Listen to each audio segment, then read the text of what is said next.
Hi, we're here today with Dale Showalter of Showalter Roofing Services. And our question today for you, Dale, is about cleanup after roof repairs or a new roof has just been installed on a home. Can you share with us a little bit about what Showalter Roofing processes are for cleaning up around the home once the job is done?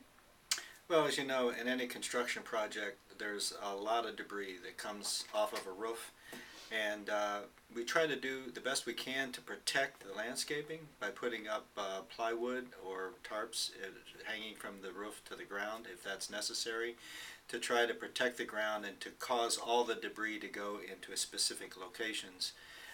It's very difficult with the intricate landscaping that a lot of homes have today, so it's a pretty good process to figure out how to do that. Once the job is completed, though, we use mechanical equipment like blowers to try to make sure the roof is clean, the gutters are cleaned out, and all the debris gets to the ground. And then we clean that up and blow off the driveway to make sure nails are not on the driveway, and porches and patios and chairs and all those lawn equipment and furniture that's there. So there's a lot of things to think about when it comes to cleanup. It's not just about roofing, it's about protecting your home and protecting the landscaping. We try to get into the landscaping, get all the little pieces out, try to pick up all the nails. We use magnets that are 3 feet wide, 2 feet wide, that we take through your yard to try to make sure that the nails are all picked up.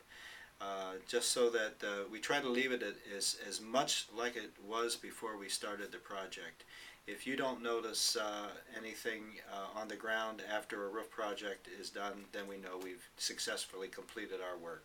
Part of the roofing job is cleanup.